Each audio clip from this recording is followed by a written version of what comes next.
السلام علیکم جی۔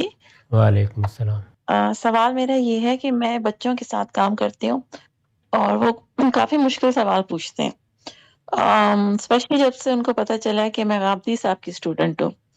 تو مجھ سے ایک بچی نے سوال کیا ہے کہ جب ہم نماز پڑھتے ہیں تو سر پہ ہم دوپٹہ کیوں لیتے ہیں، وہ کہاں پہ حکم دیا گیا ہے؟ تو میں نے کہا بیٹے یہ شاید سنت میں تھا تو وہاں سے آیا ہے، لیکن میں نے پھر بھی سوچا کہ میں آپ سے ضرور پوچھ کے اس کو یہ بات کلیئر کروں گی۔ تھینک یو جی۔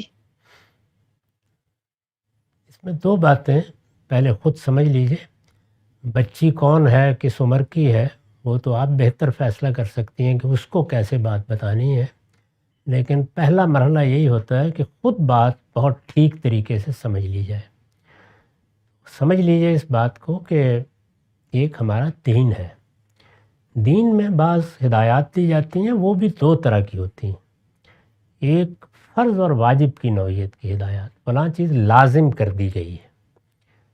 بہت سی چیزیں ہیں جو فرائض کی حیثیت رکھتی ہیں، نماز ہے، روزہ ہے، اسی طرح بعض آداب بھی ضروری قرار دیے گئے ہیں۔ ایک یہ چیز ہے۔ دوسرے یہ کہ بعض چیزیں فرض واجب تو نہیں کی جاتی، پسندیدہ ہوتی ہیں، اس کو ہمارے ہاں اصطلاح میں کہتے ہیں مندوبات ہیں، مستحبات ہیں، یا مثال کے طور پر عبادات میں کہتے ہیں یہ نوافل ہیں۔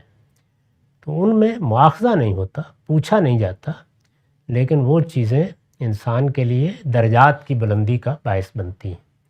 ابھی میں نے ایک روایت کا درس دیا ہے، اس میں مثال کے طور پر یہ کہا گیا ہے کہ سلام کو عام کرو، تو ظاہر ہے کہ یہ آداب کی نوعیت کی چیز ہے، یہ فرض و واجب کی نوعیت کی چیز نہیں، لیکن بلندی درجات کا ذریعہ بنتی ہے۔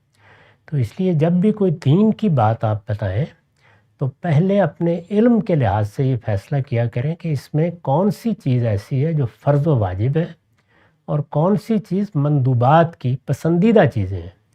میں نے اس پر ایک مضمون لکھا ہے، میری کتاب مقامات میں ہے، اس کا عنوان ہی ہے سر کی اوڑھنی۔ تو یہ کوئی فرائض و واجبات کی طرح کی چیز نہیں ہے، یہ آداب کی نوعیت کی چیز ہے، تو پسندیدہ ہے، یہ تو ہے دینی پہلو۔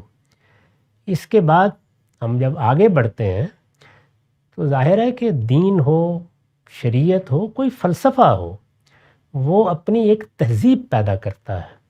تو مسلمان آج وجود میں نہیں آئے، رسالت مآب سے پہلے بھی مسلمان موجود تھے، آپ کے بعد بھی، اس سے ایک تہذیب بنتی ہے، جیسے یہود کی ایک تہذیب ہے، ایک مسیحی تہذیب بھی ہے، یہ بھی پیغمبروں کی امتوں میں بنی ہے۔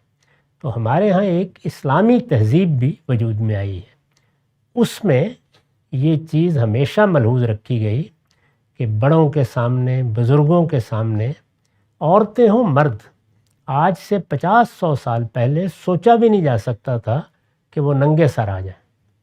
اس بر صغیر میں جو پہلے ناول لکھے گئے ہیں وہ ڈپٹی نذیر احمد نے لکھے ہیں، اس میں دیکھیے ایک نوجوان نے کسی غریب آدمی کی مدد کے لیے سر کی ٹوپی بیچ دی ہے، اور اب وہ گھر جانے کی کوئی صورت نہیں پا رہا کہ وہاں بزرگوں کے سامنے کیسے جاؤں گا ننگے سر۔ تو یہ ہماری تہذیبی روایت تھی۔ تہذیبی روایات میں تبدیلیاں بھی آ جاتی ہیں، اس تبدیلی روایت کو سامنے رکھ کر لوگوں کو یہ تلقین ہمارے علماء بڑے کرتے تھے کہ جب بڑوں کے سامنے سر ڈھانپے بغیر نہیں جانا تو پھر اللہ تعالیٰ کی بارگاہ میں بھی اس کا اہتمام کرنا چاہیے۔ یہاں سے ہے یہ بات۔